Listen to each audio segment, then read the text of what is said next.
Hello everyone. So it's been a long time since we last met. So in the previous session, we had seen some topics of the second module, wherein we have seen the field effect transistors. In that, we have seen two types of field effect transistors, that is JFET as well as MOSFET.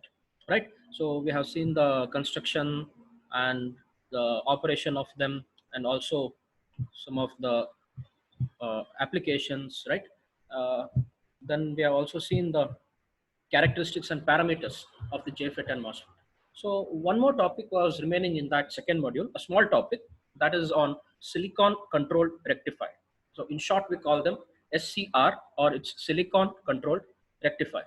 So this silicon controlled rectifier, so this is also a device that is made up of semiconductor, or sometimes it is also called semiconductor controlled rectifier. So that it is also an SCR, semiconductor controlled rectifier, or silicon controlled rectifier. So wherein we have a PN junction device. So where there are actually four layers. Okay, four layers of P and N types. So P and PN. It's actually P and PN layers which are bound together to form a device that is known as a SCR, silicon controlled rectifier. So this silicon controlled rectifier, it is a switching device. It is widely used in power control applications. So we use them in power electronics, where we operate the devices at higher voltage and higher power. Okay. So this SCR, it actually comes under one kind of family of devices. We call them thyristors. Okay. So they come under the family of thyristors. There are many other devices like diac, triac, four-layer diodes. Okay. So SCR, or silicon controlled rectifier, are one among those types of thyristors which are used in power electronics, wherein we operate the devices at a higher power level. So it is a four-layer device wherein there are four layers of semiconductors: P type, N type, P type, N type. So it is also called a PN device, or a four-layer device with three terminals. So there are three terminals: one anode, one cathode, and a gate. A diode is a semiconductor device. It has got only two terminals, anode and a cathode, whereas there is an additional terminal in this particular device, that is SCR. We call it the gate. Okay. The applications, or where we use this SCR, we use them in, as the name itself suggests, it is rectifier. We use them in rectifiers, then regulated power supplies, in converting from DC to AC, we call them inverters, then in controlling the relay circuits, relay control, then in time delay circuits, and many more power electronic applications. Okay. So it's the operation, it looks similar to the operation of a diode, but there is a gate which controls the turning on of an SCR.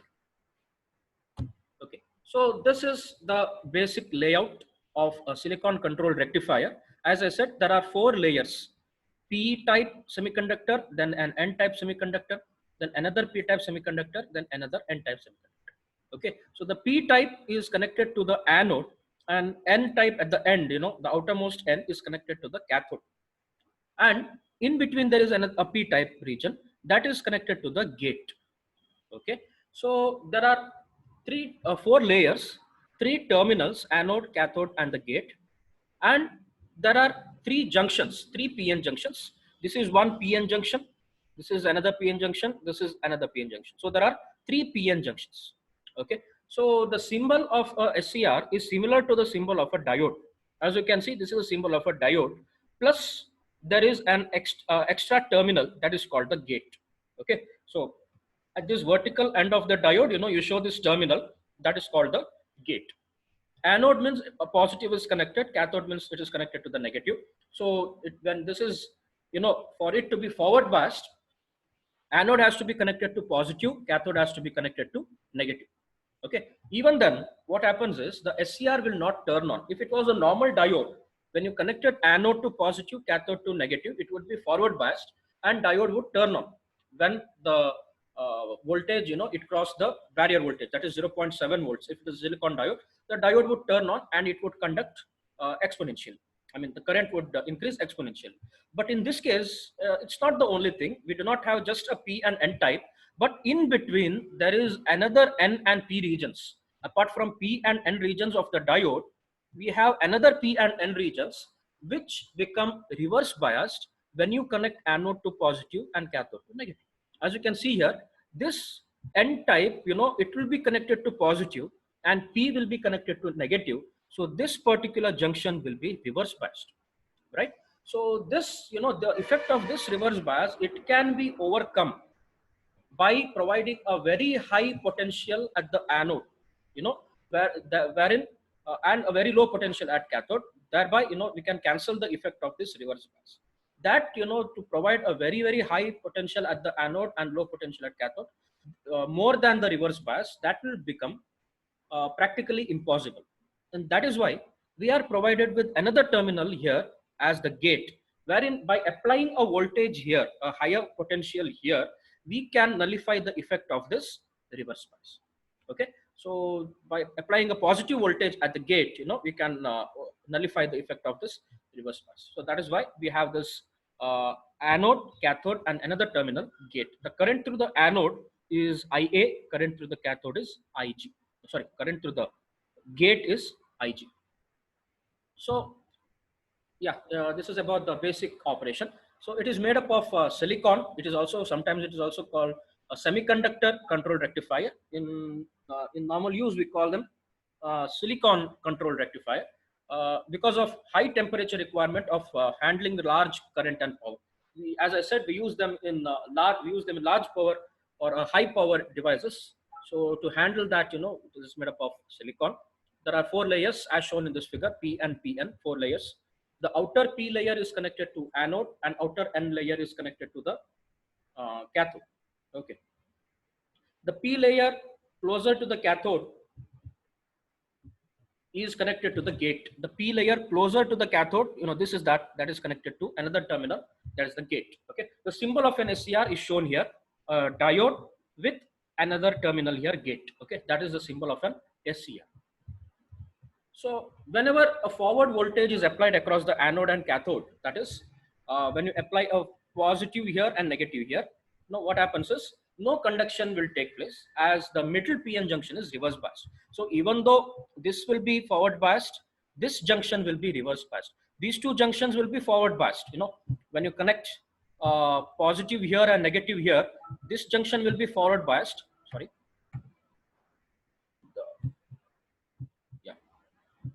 This junction will be forward biased, as well as this junction. This will also be forward biased, but this junction is reverse biased, right? So what happens is, if a positive pulse is applied at the gate, so to overcome this, effect of this reverse bias, if you apply a pulse at this gate terminal, such that a current of magnitude equal to or more than a particular current, that is the turn on current, IG. Okay, IG turn on flows into the gate, the SCR turns on and conducts. So if you make a certain current flow into this, which is equal to or greater than that particular current, that is called the turn on gate current, then the SCR will conduct. SCR will turn on and it will conduct. Okay. However, because of regenerative action, removing the gate current does not cause the device to turn off. So that is one important characteristic of this SCR. What we mean is, the gate, it has the control on the SCR only while turning it on. So once you turn the SCR on, the gate cannot control the SCR. That means even if you remove, once you give the gate pulse, okay, and the SCR starts conducting, now even when you remove the gate pulse, the SCR will keep conducting. The removing the gate current will not cause the SCR to turn off. Okay, the gate will help only in turning on the SCR, but removing the gate does not mean that the SCR will turn off. To turn off an SCR, that's a different procedure. We call it commutation. And for commutation, there are different types of commutation, and there are commutation circuits to turn off an SCR. So we will come to that later. So what we have to remember is, the gate, it acts, accelerates turning on an SCR at a lower voltage by providing a gate pulse, which causes a gate current that can cause the turning on of an SCR but if you remove the gate current, the SCR will not turn off. Okay, gate gate has the control only in turning on the SCR. Once the SCR is turned on, the gate does not have any control on the SCR. So the explanation of the operation of an SCR, it can be better understood by one particular model that is called the two transistor model. This is very important question from the point of view of exam. The two transistor model of an SCR. So whenever we explain the operation of an SCR or the working of an SCR, we are going to explain them on the basis of this two transistor model. Okay, so a transistor we have studied BJT. When we mean normal transistor, we are referring to the BJT. In a BJT, there are three terminals, right? Three terminals, base, emitter, and collector, and there are three layers, PNP or NPN. So here, an SCR can be viewed as the combination of two BJTs connected together. Okay, the basic operation of an SCR, it can be best explained by splitting the 4-layer PNPN structure into 2 3-layer structures as shown in this figure. So this is an SCR actually, P region, N region, P region, N region. The middle N and P region, if you split, this will become one PNP transistor. Okay, this is one PNP transistor, and this is another transistor. This is NPN transistor. Here N is in between two P regions, so it is PNP. Here P is in between two N regions, so this is NPN transistor. Okay, so the P type, it is the anode. N is connected to the cathode. The in between,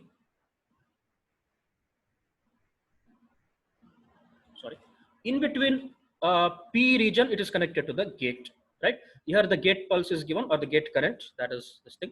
So this is the emitter of PNP transistor. This is the base. This is the collector. This is the collector of NPN transistor. This is the base, and this is the emitter. Okay, so the emitters, they will form the anode and cathode. Okay, so if you want to view the equivalent circuit, resultant two transistor circuit, this is actually the two transistor model of an SCR. This is very important from the point of view of examination.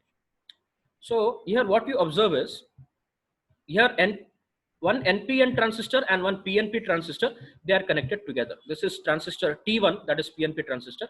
Transistor T2, this is NPN transistor. The terminals are base, emitter, and collector. Here the base, emitter, and collector. Emitter of PNP is the anode, whereas emitter of NPN is the cathode. Then the base and collector of both the transistors, they are connected together. That is, the base of PNP is connected to collector of NPN, whereas the base of NPN is connected to collector of PNP. Okay, so this is the way we form the equivalent circuit, that is the two transistor model of an SCR. So base is connected to collector, base is connected to collector, emitter are anode and cathode. Very simple. Okay, and at this junction, we are connecting the gate at the collector of the PNP as well as the base of NPN, that is connected to the third terminal, that is the gate. Okay, so since you know the operation of a transistor, it is now easier for you to understand the operation of an SCR, right? Okay, suppose you do not give any gate. Suppose you do not give any gate. Okay, we'll see that. According to this model, SCR comprises of two transistors. So one PNP transistor and one NPN transistor, as you have seen here in this figure. The base of NPN is connected to collector of PNP, and vice versa. Base of PNP is connected to collector of NPN, and collector of PNP is connected to base of NPN. We have seen this here. This base is connected to this collector, and this collector is connected to this base. Okay, the gate is connected to the base of NPN. The gate is connected to the base of the NPN transistor, as well as the collector of PNP transistor, and the emitters of both act as anode and cathode. Okay, emitter of T1 is anode, emitter of T2 is cathode. So that's about the construction. So to understand the working, or we call it the switching action, how it turns on and off, that is called the switching action. Okay, we see how it turns on. Okay, so suppose we are providing voltage. Okay, so let a positive voltage V be applied to the anode, and let the cathode of gate G be both grounded. Okay. Okay. So what we mean is, suppose we are providing some voltage here at the anode. This is the anode terminal. This is the cathode. Cathode we represent using K. Okay. Cathode is connected to ground. Anode is provided some voltage V, and this is the gate. These are the three terminals of the SCR. Anode, it is the emitter terminal of this PNP transistor. Cathode is the emitter terminal of this NPN transistor. Okay. So suppose you are providing the gate. Okay. Now we are seeing this particular circuit, not this one. The left circuit. What is that in the left? So suppose the gate is 0. Suppose you do not provide any voltage at the gate. Then what happens?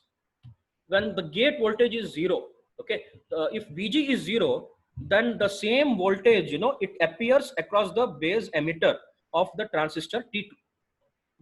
When the base emitter voltage is 0, that means the transistor is off. When you provide 0 here, there is no current flowing into this. When there is no current, the transistor is off. If the transistor is off, that means the collector base junction of T2 through base emitter junction of T1, that is reverse biased. That means if this is 0, this is an NPN transistor. So if this is NPN transistor and the P is grounded, then what happens? Here there is some voltage, right? So N is connected to higher voltage, P is connected to lower voltage. This is reverse biased, right? So the collector base junction is reverse biased. So therefore IB1 that is equal to ICO. That is too small to turn on T1. So that means this transistor is off. This transistor is off because VBE is 0. If this transistor is off, there is no current flowing into the collector, or that you call it a very small leakage current is flowing through the collector. ICO stands for the leakage current, collector leakage current, a very small leakage current. So if this is very small, this current collector is connected to the base of PNP. If this current is same as this current, right? So this current is actually the base current. Here again, the base current is very small. If the base current is small or it is equivalent to 0, that means this transistor is also off. Okay. So here, since there is no voltage, there is no current flowing into this. So this transistor is off. If this transistor is off, it doesn't draw any collector current. The collector current is equal to the base current here. So the base current is small. That's why this transistor is also off. Therefore, IB1 is equal to ICO, that is the leakage current due to minority charge carriers. So it is very small to turn on T1. That's why both T1 and T2 are off. So when this happens, whenever VG is 0. Okay. So when VG is 0, that is when you connect the gate terminal to ground, transistor T2 is off, and in turn transistor T1 is also off. Okay. So both the transistors are off. That means the SCR is off. The SCR is off. Okay. This means the SCR is in off. T1 and T2 are off, and hence the anode current, that is IA. This IA, that is equal to IB1, that is equal to ICO, is of negligible order. Okay. So this anode current, that is equal to the base current, it's the same thing, that is equal to the leakage current. It is very, very small, and that's why you can say the SCR is off. That is, the switch between anode and cathode is open. So when it is in off state, we can say it is an open switch, right? Off means it is an open switch. Suppose you want to turn on the SCR, you provide some voltage at the gate. You provide some voltage that is equal to VG at the gate. Because of this voltage, the VBE, that is equal to VG. That is some value. Because of that, some current IB2 flows into this transistor T2, right? Okay. Suppose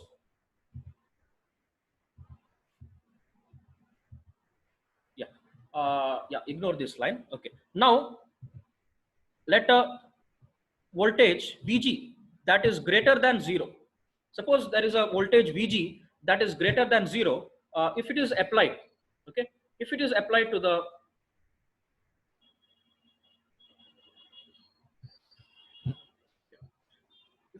at the gate as shown in this figure, in the second, in the figure that is at the right, suppose there is some voltage applied. So as VBE2 is equal to VG, VG is sufficiently large, therefore IB2 will cause the transistor T2 to turn on, and the collector current IC2 becomes large. Okay, so what happens is this voltage, that is equal to this VB. Same thing. It is the same voltage appears here. Because of this, this transistor will be on, right? So there is a current, sufficient current IB2, which turns this transistor on. Once the transistor is on, some current flows into the collector, right? So that current is IC2. This IC2 is in turn the same as this current. So when it draws certain current, it is drawing it from IB1. So IB1 is also sufficiently large. So the base current determines the the transistor is a current control device, right? So if IB1 is large, this transistor T1 is also on, right? This transistor T1 is also on. That's why T2 and T1 both will be on, right? So this T1 is on. That means it is drawing certain current IA, anode current, and it is also uh, causing some collector current IC1, right? So what you observe is once it turns on, it will cause a collector current IC2 here, which will cause the base current IB1, which in turn causes this current IC1 to flow into this. So now, since this current IC1 joins this path, okay, so this is equal to IC1 is in turn equal to IB2. Now, if you remove this voltage, gate voltage, it does not turn on the SCR. Once it is turned on, this IC1 is sufficient. It is, it turns as a cycle now. So once it turns on, the current is continuously flowing, even if you remove the gate voltage. That's why we say the gate, it works, it has the control on the SCR only while turning it on. But if you remove the gate, it will still remain on. It does not turn off the SCR, because once it turns on, it will be working in a regenerative effect. Okay, so even if you remove the gate voltage, it will not turn off. So yeah, that's what we mean here. As IB1 is equal to IC2, that is this particular part, IB1 is equal to IC2, T1 also turns on, causing a large collector current IC1 that to flow. This in turn increases IB2, causing a regenerative action. So if IC1 is increasing, that will be fed into this transistor as IB2. So continuously it will be turning in the on state. Continuously it will be in the on state. As a result, the SCR is turned on. That is, the switch between anode and cathode is closed. Here it is closed. The turn on time of an SCR is typically 0.1 to 1 microseconds. So it takes typically 0.1 to 1 microseconds to turn it on. However, for high power devices, the turn on time may be little more, like 10 to 25 microseconds. Now, turn on time means for this particular thing to happen and remain in the on state. That is the turn on time. To turn it on, it takes a certain time. So it will be in terms of some microseconds. Okay. So this is the explanation for the two transistor model of an SCR. So we need to split the SCR into two transistors or BJTs, one PNP and one NPN transistor, which are connected as shown in this. Then we should explain what happens when the gate is 0 and what happens when the gate voltage is VG. Okay, when gate is 0, both the transistors are off, so the SCR is off. When the gate is given a particular voltage VG, both the transistors are turned on, so the SCR is turned on. And you should also explain that once it is turned on, the gate does not have any control on the SCR. So even if you remove the gate, the SCR will remain in the turned on state. Okay, that's about the two transistor model and the switching action of an SCR. Next you have, see, we said the gate does not have any control over the SCR once it is turned on. Then how do you turn it off? To turn it off, by making the gate 0, you cannot turn it off. Initially, when the gate is 0, SCR will not turn on. But once it is turned on by giving some gate voltage, even when you remove the gate voltage, SCR will be on. So to turn it off, it's a different procedure, and we call that commutation. Okay, turning off an SCR is called commutation. So once the SCR is turned on, it cannot be turned off by simply removing the gate signal. The mechanism of turning off an SCR is called commutation. So there are two types of commutation. One is the natural commutation, the other one is forced commutation. Okay, so natural commutation means it turns off by itself. Okay, without any circuit, external circuit, it turns off by itself. It is also called line commutation. So what happens here is when the source that feeds the current to anode of the SCR is such that it passes through 0, the SCR turns off when the current is 0. Okay, so when the current is zero, the SCR will turn off. Okay, so when that will happen, when the input given to the SCR is AC, in that case, the AC means it will be passing through that zero line, right? So if it is an AC, so it will be this way. So here at this particular point it will be zero, so at that point the SCR will turn off, right? If the SCR is fed from this particular signal, then it might turn off. So what source we are speaking about? We are speaking about this source V, this source V, not the gate voltage. Okay, so the anode voltage here, if this becomes zero, the SCR will become zero. So that can happen if the circuit is fed with an AC source. That is called natural commutation. Okay, it's called natural commutation or line commutation. When the source becomes zero, SCR will turn off. But every time we don't have an AC source, right, we might work on some DC source also. In that case, to turn off an SCR, we need to go for an external circuit to turn it off. And that circuit or that process of turning off an SCR by force is called forced commutation. So in forced commutation, the current through the SCR is forced to become zero. So how can it be done? If current is passing in one direction, if you pass an equal or more than that current in the opposite direction, then the current effect can be nullified, thereby making it zero. Okay, so the current through the SCR is forced to become zero by passing a current through it in opposite direction from an independent circuit, independent or an external circuit. A variety of circuits are available for forced commutation. Here there are different classes of commutation circuits, class A, class B, class C. Again, there are different types of commutation circuits. Okay, so we will see a simple or a basic turn off circuit in this figure. So this is an SCR, this is the anode, this is the cathode, and this is the gate. Okay, so once you give the pulse, it will be turning on, right? So what happens is you are connected in a transistor here, a transistor with certain base current. Okay, so here there is a capacitance, this is a capacitance. Okay, so here you are connected the capacitance. Okay,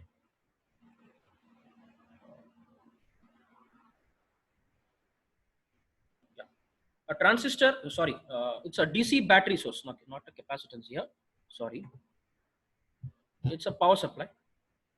It's a power supply, it was right. Okay, it is a power supply. So there are different types of circuits. This is one of the circuits we will see. There is a resistance connected and this DC power supply. So what happens here is when the SCR is in conduction or when it is conducting and IB is zero, the transistor is off and it is almost an open circuit. Okay, when the SCR is conducting, this is the direction of the current. Okay, so this will be the direction of the current. And if IB is zero, if IB is zero, the transistor will work based on the IB. If IB is zero, this is off, right? This is off. If the transistor is off, it's like an open circuit. So even though there is a voltage here, it is off. If this is off, there is no path here. It's like an open circuit. It's just conducting this way. Here, this path is like an open circuit. Suppose you give some pulse here. Okay, suppose you give some pulse or some signal at IB. Okay, to turn on the SCR, a positive pulse IB of magnitude large enough to drive the transistor into saturation is applied at the transistor base. Some pulse has to be applied here so that this transistor is turned on. Once the transistor is turned on, okay, once the transistor is turned on, it's like a closed circuit. You have studied transistor as a switch, right? Once you provide some current at the base, it turns on. So it is like a closed circuit. So this makes a path. So there is a path here. Because of this, there is a voltage connected. This will uh, start, conducting. So the current will start conducting in this direction because here there is positive, right? So this is the current flowing across the SCR, whereas this is the current direction from this particular source. So, it is in the opposite direction. That's why this current gets nullified by this current, or it gets cancelled by the current because of this power supply. Okay. Yeah. To turn off the SCR, a pulse IB of magnitude large enough to drive the transistor into saturation is applied at the transistor base. The transistor acts almost like a short circuit. This causes flow of very large current I off through the SCR in the direction opposite to its conduction current. So this is the direction of the SCR conduction, and this is the opposite direction or I off. So once they become equal, they get cancelled. So SCR will get turned off. the total SCR current reduces to zero in a very short time, causing it to turn off. Okay, the turn off time of a SCR is typically 5 to 30 microseconds. So this is how you can turn off an SCR by using an external circuit like this. This is one example where you have used, a pair of transistor and a power supply directly. Sometimes in most of the cases we use capacitances, which get charged at a particular level, and when you remove the supply, they discharge, thereby canceling the current flowing to the SCR, thereby turning it off. Or you can use a power supply like this. Here, by making the IB zero initially, it will be conducting. If you apply some pulse here like this, at that time, it will act as a short circuit. So because of this power source, there will be a current in the opposite direction, which cancels the current that is conducting to the SCR, thereby turning off the SCR. So this is the way, you can turn off an SCR. So what we have to understand is removing the gate voltage does not turn off the SCR, but providing the gate voltage can turn on the SCR. So to turn off the SCR, we need to use either natural commutation, or we have to go for some external circuits where you're forcibly making the current zero. We call them such circuits as post commutation circuits. Okay, so what we have seen today is we have seen the basic introduction of SCR, its operation, and the symbol of an SCR, the two transistor model, how the operation of SCR can be understood with the help of two transistors connected back to back, one NPN and one PNP transistor, and the switching action of the SCR using the two transistor model. And then we have also seen the commutation process, that is turning off an SCR in two methods, that is natural commutation and forced commutation.